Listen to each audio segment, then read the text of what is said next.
Iran যুদ্ধে দুটি ভয়াবহ কাজ করেছে ভারত। একটা করেছে ইরান যুদ্ধের আগে, আরেকটা করেছে যুদ্ধের পরে, যুদ্ধ শুরু হওয়ার পরে। যুদ্ধ শুরু হওয়ার আগে যেটা করেছে সেটা হলো ভারতের প্রধানমন্ত্রী নরেন্দ্র মোদী ইসরায়েল সফরে গিয়েছেন।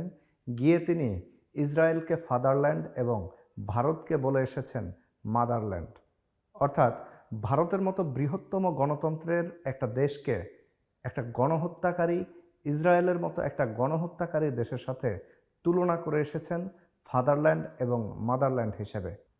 ফাদারল্যান্ড এবং মাদারল্যান্ড হিসেবে যে কেউ তার দেশকে অন্য দেশের সাথে তুলনা করতেই পারেন, যদিও এই বিষয়টি নিয়ে ভারতের মধ্যেই তুমুল প্রতিক্রিয়ার সৃষ্টি হয়েছে।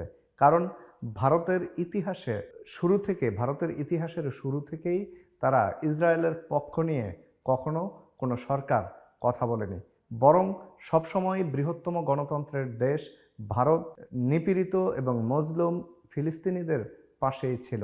কিন্তু নরেন্দ্র মোদীর সরকার আসার পর সেই অবস্থান থেকে সরে এসেছে ভারত। আরেকটা কাজ করেছে ভারত, সেটা যুদ্ধ শুরু হওয়ার পরে। এই কাজটি আসলে বেশি ভয়াবহ। ইরানের সামরিক যুদ্ধজাহাজকে সামরিক মহড়ার জন্য ভারতে ডেকে আনা হয়েছে, যদিও এটা পূর্ব নির্ধারিত ছিল। এ ধরনের সামরিক মহড়াগুলোতে সাধারণত নিরস্ত্র অবস্থায় যুদ্ধজাহাজগুলো এবং নাবিকরা অংশ নিয়ে থাকে। কিন্তু ইরান ভারতের ডাকে এখানে এসেছে এবং ওই সামরিক মহড়ায় অংশগ্রহণ করেছে।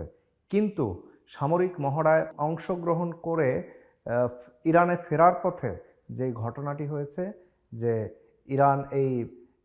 আমেরিকা এই নিরস্ত্র যুদ্ধজাহাজ এবং নাবিকদের উপরে আক্রমণ করেছে, আঘাত করেছে, এবং সেই আঘাতের কারণে 100-র বেশি নাবিক মৃত্যুবরণ করেছে।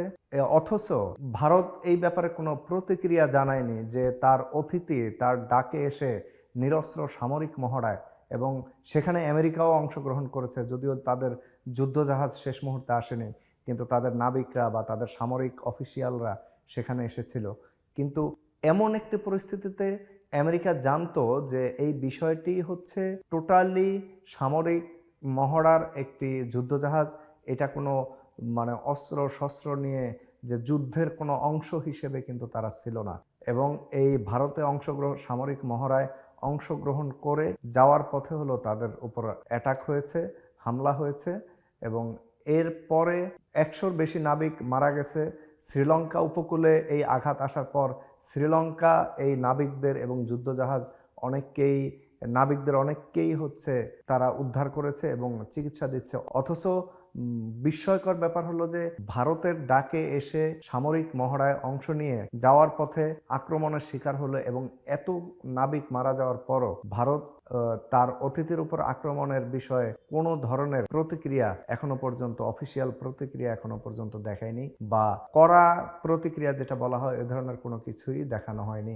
এই বিষয়টি নিয়ে ইতোমধ্যে ভারতের মধ্যেই বিভিন্ন ধরনের মিশ্র প্রতিক্রিয়া শুরু হয়েছে, এবং সেখানকার বিবেকবান মানুষরা এর বিরোধিতা করছেন এবং অবাক হচ্ছেন যে ভারত তাদের অতিথির উপরে আক্রমণ হওয়ার পরেও কড়া কোনো প্রতিক্রিয়া বা ওই ধরনের কোনো প্রতিক্রিয়া জানায়নি, যেটা ভারতের ইতিহাস এবং ঐতিহ্যের সঙ্গে গণতান্ত্রিক, ভারতকে বলা হয় বিশ্বের বৃহত্তম গণতন্ত্রের দেশ, সেখানে তার অতিথির উপর এ ধরনের আক্রমণ হওয়ার পরও কোনো ধরনের প্রতিক্রিয়া না দেখানো আসলে ভারতের যেই ঐতিহ্য এবং ভারতের যে